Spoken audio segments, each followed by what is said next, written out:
Hi, I'm Lisa Rabasca Roepe, and I'm a freelance journalist with Fast Company. And I'm joined by Chris Sharkey from Corning Inc.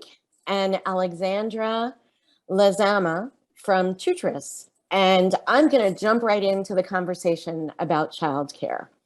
I'm going to ask each of you how childcare barriers affect our workforce daily and why this issue is so important to the business community. Chris, would you like to start? Sure. Thank you, Lisa. And hello, everyone. Yeah, I think following the Secretary's comments there about how childcare is so important to workforce, I think what the business community recognizes, especially after the last year and a half, that it's absolutely a foundational need for workforce. The challenge in the childcare space is we talk about quality, affordable childcare, but in fact, in most places, those two don't exist together. And parents are forced to choose. If they can't afford a certain program, they'll go to a program that has lesser quality, and that creates workforce issues because those parents will make a choice, have to make that very difficult choice, whether they're going to continue working or have their child in a safe environment. On the other hand, quality programs are very expensive for most parents. So how we reconcile those, bring those two things together is really important. We also know that it is a critical factor in decision-making for potential employees. Folks aren't just making decisions based on the job content or salary. There are a lot of other factors that play into that decision. So removing as many barriers as we can for parents is going to be essential in the workforce landscape going forward. Alessandra, can you talk a little bit about the barriers, the childcare barriers facing the workforce? Absolutely, and delighted to be part of the conversation. I echo absolutely everything that Chris just said, and really just bringing perspective to the four pillars of economic development, right? So we need jobs and we need housing and we need transportation, but without childcare, nothing else happens because it's the sticky glue that holds all of our communities together. If working parents don't have the very comprehensive need met of having their children in a great program where they have peace of mind, they're simply not going to be productive. So I think that prior to COVID, there was already a high level of awareness from employers as to the impact of lack of childcare. Actually, employers lose more than $57 billion a year due to loss of employees, right? The lack of retention, just absenteeism, lack of productivity, but certainly navigating COVID, this percolated to very top of minds as employers. I'm an employer, but I've also been a single mom working my way up from the sales floor to the boardroom and have firsthand experienced how difficult it is to get myself to work if I don't have that peace of mind that my son was in a great place. So, the challenge is, what is it? 6 of these and half dozen of the other. It's even as an employer, when you recognize how critical child care solutions are to have that high productivity from your workforce, it's really difficult as an employer to take action. So there's so many things that are so broken about our child care system. And I'm sorry that I'm so blunt about it, but our child care system has failed our working families, our communities at large, and especially our youngest ones. We know that very early in the first 5 years, children absorb most of their information and their brain develops the most. 90% to be exact of a child's brain develops between the ages of 0 and 5. And we as a nation have not recognized how important it is to set up working parents to ensure that they have the availability that is convenient, that is affordable to place their children in these programs. So the question was, how does it affect workforce? Let me tell you how it affects workforce. It not only affects today's workforce where parents can't go back to work, and especially and disproportionately affecting women that are more prone to stay home and care for the family and not go back to work, but it devastates our ability to develop the workforce of the future, because if our children aren't exposed to these very quality programs in their very early stage in life, we're not setting them up for success, academic success. And so we're not investing in our future workforce.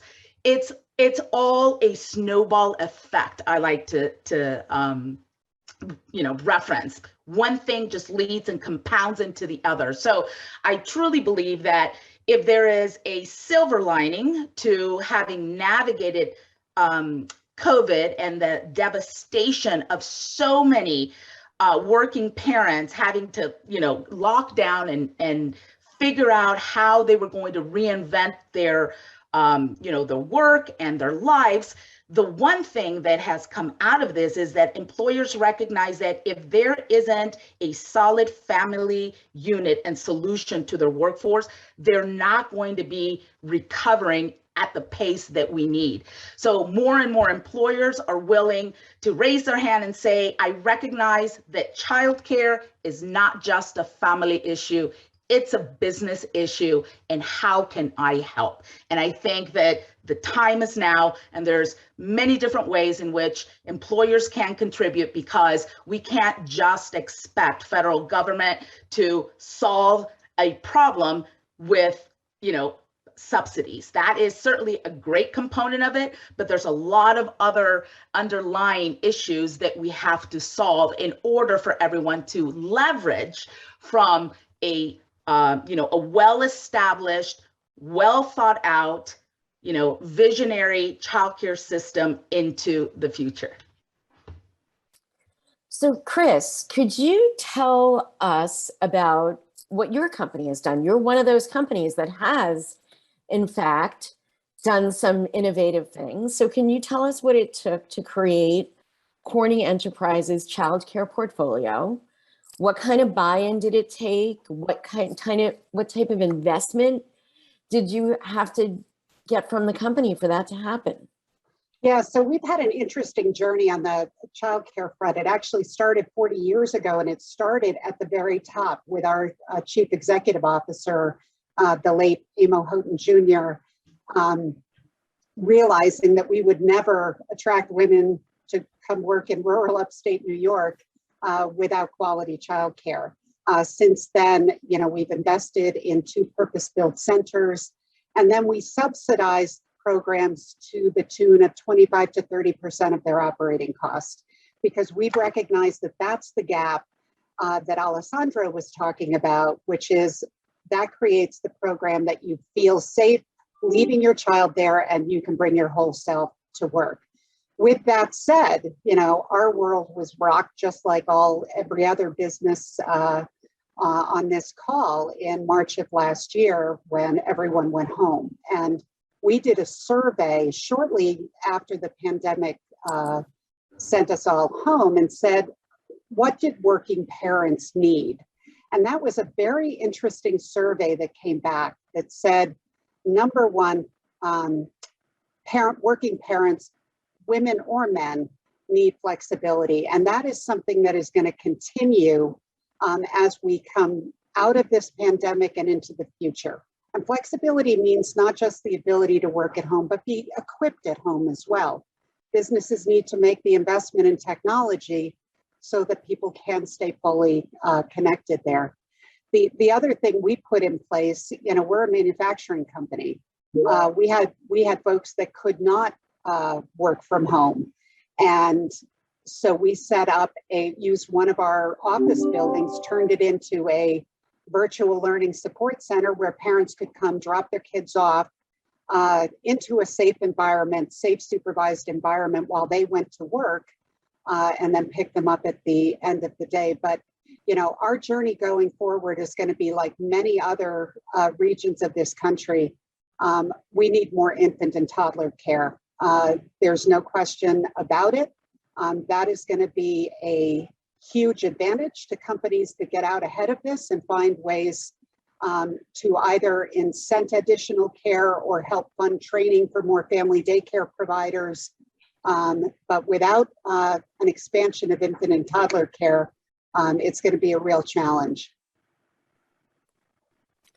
Great. So, Alessandra, a lot of companies feel like offering those types of programs, like the program that Corning is offering, is out of grasp because of the size, the red tape, the amount of effort it takes to create it. What is your response to that? What advice do you have for companies? So I love the question. It's one of the most important questions that we can be asking the business community.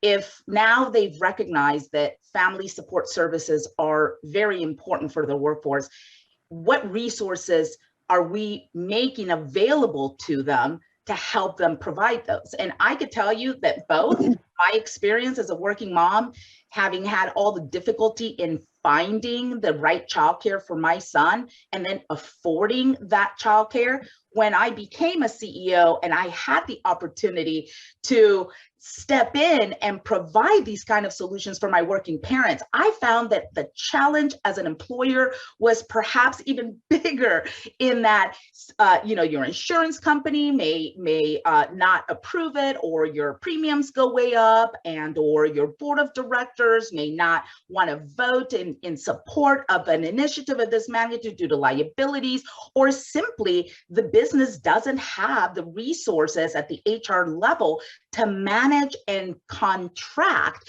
with different potential childcare providers to create the capacity that is necessary to place the young children of their workforce. So it's a really gotcha.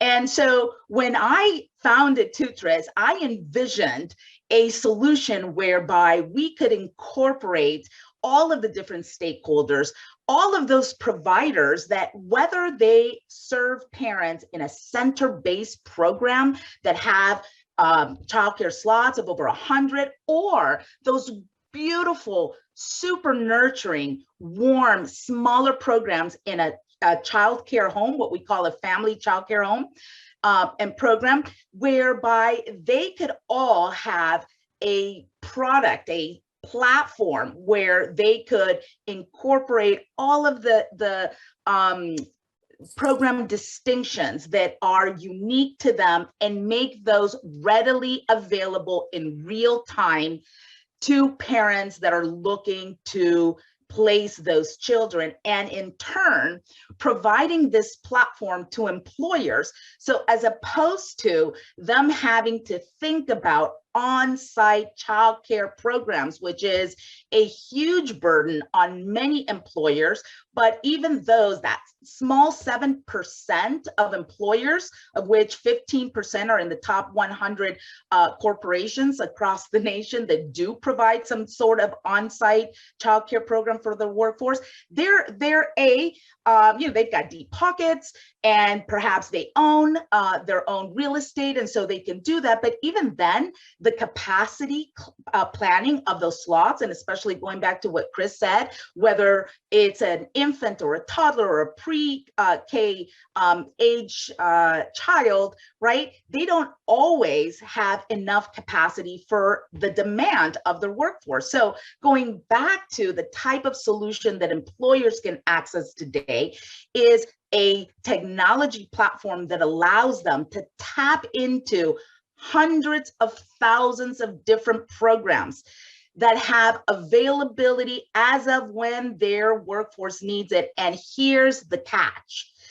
Parents need childcare 24/7, not just daycare 6 to 6, because depending on the type of job that they have and the type of schedule, they may be a nurse, a doctor, in manufacturing, they're going to have all sorts of different types of scheduling. So a unified platform that helps employers incorporate childcare as a benefit without the burden of having to administer the programs and or be part of the day-to-day discipline of childcare, which is a very specialized profession. As we know, we're caring for the most, valuable little people in the world, right? Our workforce children. So I'll leave it at that.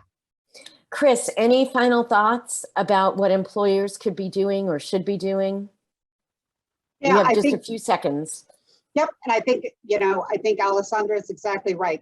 Going to a center, developing your own center is a big thing to bite off. There are lots of other options that are out there, including connecting employees and family daycare providers. And just remember, employees will always choose the health and well-being of their children over working for you. So get out in front of it. Great. That was a great way to end it. Thank you, everyone. Thanks for joining us.